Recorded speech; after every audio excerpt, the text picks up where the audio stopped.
We actually don't have any footage from day 10, so we've done an artistic reenactment. First, we drove to the airport. Then we took a plane to Seattle. Actually, 2 planes. In Seattle, we stayed at John's house.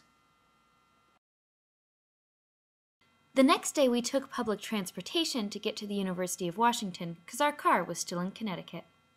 And we made it late at night to the University of Washington chapter of Psi Upsilon. This is their house. Sorry, this footage is so dark. We just had to walk through this darkness due to poor planning of ours. Oh well. They had a really neat library which was behind a locked door to keep things safe.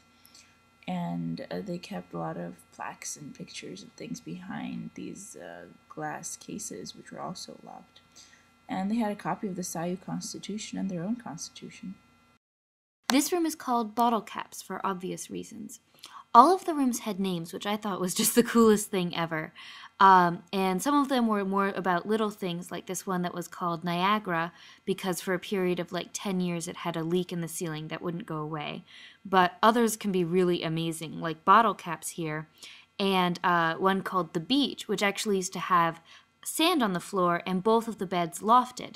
They loft the beds by hanging them from the ceiling with chains. So if both of the beds are lofted, they really had a lot of space. Well, this is just one pretty room in the house, but it's pretty enormous, so there's a lot of place to throw giant parties, like their Halloween party, where their entire house gets turned into a haunted mansion. Their composites are huge because they have about 50 or 60 active brothers, and what's neat is their chef is always in the composites.